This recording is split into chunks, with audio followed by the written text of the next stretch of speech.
ओम शांति। अभी तक हमने जिन शक्तियों के बारे में जाना, मतलब अंतर्मुखता की शक्ति, परखने की शक्ति, मतलब अपने आप को भी जानना है, अंतर्मुख होकर अपने आप को बहुत अच्छे से जानना है। हमारी क्षमताएं, मर्यादाएं, स्वभाव, संस्कार, विचार करने की, सोचने की पद्धति, इन सबको अच्छी तरह से जान लेना है। हमारी कमी कमजोरियां, गुण, शक्तियां, और साथ साथ ही हमारे सामने जो आत्मा आती है उसे भी जान लेना है, उसे परखना है। हम जिस परिस्थिति से गुजर रहे हैं उसे जान लेना है, साक्षी दृष्टा होकर उसे देखना है कि वो हमें क्या सिखाने के लिए आई है, हमें कौन सा बदलाव लाने के लिए वो हमारे सामने आई है, उसे जान लेना, वो है परखने की शक्ति। फिर सहन करने की शक्ति है, निर्णय लेने की शक्ति है कि सही समय पर सबको परख कर जो हम निर्णय लेते हैं वही साबित होता है, सही साबित होता है। फिर समाने की शक्ति, मतलब हर एक को अपना समझना है, उसके गुण और दोषों को नहीं देखना है, बस सबसे पहले उसे अपनाना है और फिर उसकी कमी कमजोरियों को या उसके गुण और दोषों को जानकर फिर उसके साथ व्यवहार में आना है। ये जो शक्ति है समाने की शक्ति। समेटने की शक्ति, मतलब जो कुछ भी कड़वे अनुभव हमने अभी तक हमारी मन बुद्धि में पकड़ के रखे हैं उसे मन बुद्धि से निकाल देना है, क्योंकि कोई भी गलत नहीं है। जो कुछ भी हमारे सामने आता है, सामने वाली आत्मा जो कुछ भी हमारे साथ बर्ताव करती है वो कभी ना कभी हमने ही उसे दिया हुआ वो हमें वापस कर रही है। तो अब कोई भी गलत नहीं है, ये हमने जान लिया है। तो जो कोई भी कड़वे अनुभव किसी के बारे में भी हो जो हमने कई सालों से मन में पकड़ के रखे हैं, उन्हें लेट गो करना है, उन्हें मन बुद्धि से निकालना है, मन बुद्धि को साफ करना है। कोई भी गलत अनुभव, कड़वे अनुभव मन बुद्धि में नहीं रखना है, उन्हें साफ करना है और बिल्कुल हल्के बन जाना है। यह है समेटने की शक्ति। तो ऐसी सारी शक्तियों को हम जब धारण करने से, इन शक्तियों को अपना संस्कार बनाने से और एक शक्ति हमें अपने आप बढ़ने लगती है और वो है सामना करने की शक्ति, पावर टू फेस। सामना करना मतलब प्रतिसाद देना। एक होता है प्रतिसाद और एक होती है प्रतिक्रिया। प्रतिसाद देना मतलब अपने गुणों को और शक्तियों को यूज करके सामने आई हुई परिस्थिति का सॉल्यूशन ढूंढना या उस परिस्थिति से पार हो जाना, लेकिन हमारे गुणों को और शक्तियों को यूज करके। उस परिस्थिति से सक्सेसफुली हम बाहर निकलते हैं जब हम गुण और शक्तियों को यूज करते हैं। लेकिन जब हम रिएक्ट होते हैं, मतलब प्रतिक्रिया करते हैं, तो हम उस परिस्थिति में या तो अटक जाते हैं या उस परिस्थिति को और भी ज़्यादा कठिन बना देते हैं।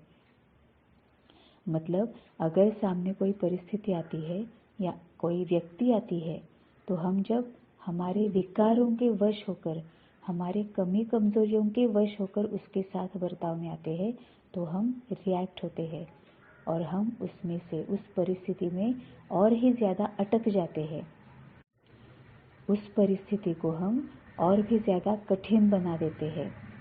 अब जैसा हमने देखा कि हमें ये सारी शक्तियाँ जो है, मतलब समाने की शक्ति, सामना करने की शक्ति, सहन करने की शक्ति, निर्णय लेने की शक्ति, ये सारी शक्तियाँ हमें पहले से ही है, लेकिन आज तक हमने वो सिर्फ हमारे अपनों तक सीमित रखी है। अब अगर फॉर एग्जाम्पल, अगर हमारे घर में किसी दिन अचानक कोई मेहमान आते हैं और वो हमारे कोई ऐसे रिश्तेदार है जिनके साथ हमारी बहुत अच्छी बनती है, तो हम ऑब्वियसली बहुत खुश होते हैं। बहुत खुश होके जो भी समय हमें मिला है उसमें बहुत अच्छे से हम सब कुछ अरेंज कर लेते हैं। मतलब हम उनके बारे में सोचते हैं कि उन्हें क्या अच्छा लगता है, उन्हें क्या पसंद है।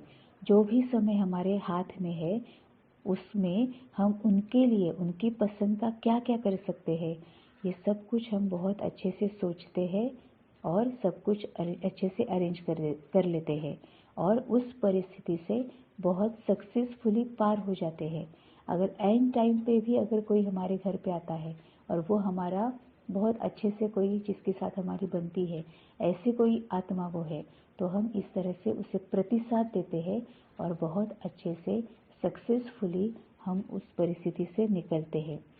लेकिन अगर वो जो मेहमान है वो कोई ऐसे सगे संबंधी है जिनसे हमारी इतनी बनती नहीं है, तो हम पहले तो इरिटेट हो जाते हैं। फिर जैसे ही हम इरिटेट हो जाते हैं तो हमें उस परिस्थितियों में से कमी कमजोरियां जो है वही नजर आने लगती है। फिर वो जो आने वाले हैं उनके भी कमी कमजोरियां ही नजर आती है कि ऐसे आते हैं क्या, पहले क्यों बताया नहीं, एटसेट्रा एटसेट्रा। या फिर ये देखो अभी हाथ में समय कितना कम है, घर में क्या क्या नहीं है इसकी तरफ हमारा ध्यान जाता है, कितने सारे काम अभी घर के पड़े हुए हैं उसकी तरफ हमारा ध्यान जाता है, इतने कम समय में हम कैसे कैसे सब कुछ अरेंज करें, इत्यादि बातों में, संकल्पों में हम उलझ जाते हैं। तो हम उस परिस्थितियों में अपने आप को उलझा कर रख देते हैं, परिस्थिति के वश हो जाते हैं, कमी कमजोरियों के वश हो जाते हैं, विकारों के वश हो जाते हैं और इससे हमारी कमी कमजोरियों को और विकारों को और भी बढ़ा देते हैं और परिस्थिति को और भी कठिन बना देते हैं। और इस व्यर्थ और नकारात्मकता की वजह से हमारे आसपास का जो वायुमंडल है उसे भी हम खराब कर देते हैं। अब आज से, इसी क्षण से हमें ये याद रखना है कि हमारे सामने जो भी आत्मा या व्यक्ति आती है या जो भी घटना या परिस्थिति आती है वो बेवजह नहीं आती। ये लॉ ऑफ कर्मा है जो हमारा, उनके साथ हम लॉ ऑफ कर्मा के तले बंधे हुए हैं और ये जो समय है वो इन्हें हमारे सामने लेके आता है, हमारे उनके साथ जो कार्मिक अकाउंट है उन्हें सेटल करने के लिए। तो ऐसे में हमें उन परिस्थितियों का सामना ही करना है, मतलब फेस करना है, फाइट नहीं करनी है। हमें गुण और शक्तियों को यूज करते हुए उस परिस्थिति से सक्सेसफुली बाहर निकलना है और ये है सामना करने की शक्ति। अब इन शक्तियों को यूज करके, मतलब हम ये जो शक्तियां हैं वो हमें पहले से ही है और हम वो यूज करते ही आए हैं, हम वो यूज करते रहे हैं, लेकिन आज तक हमने वो सीमित रखा है हमारे अपनों तक ही, और अब हम वो बेहद में लेके जाएंगे। ये जो सारी शक्तियां हैं, ये जो सारे गुण हैं, वो हर एक के लिए यूज करेंगे।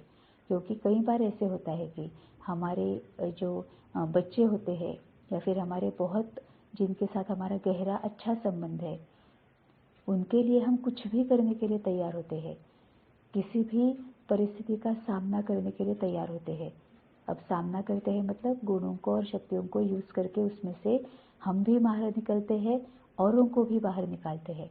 इसका मतलब हम में वो शक्ति है, लेकिन अब हमें वो शक्ति हर परिस्थिति में यूज करनी है। और इस शक्ति को, ये जो सामना करने की शक्ति है, मतलब हमारे में जो गुण और शक्तियां हैं उन्हें यूज करने की जो हमारी आदत है, उसे हम हर एक के साथ कर्म में लाएंगे। हर एक के साथ हर परिस्थिति में हम उसे धारण करेंगे और उसे यूज करेंगे और अपने आप को शक्तिशाली बनाए रखकर हर परिस्थिति से पार हो जाएंगे।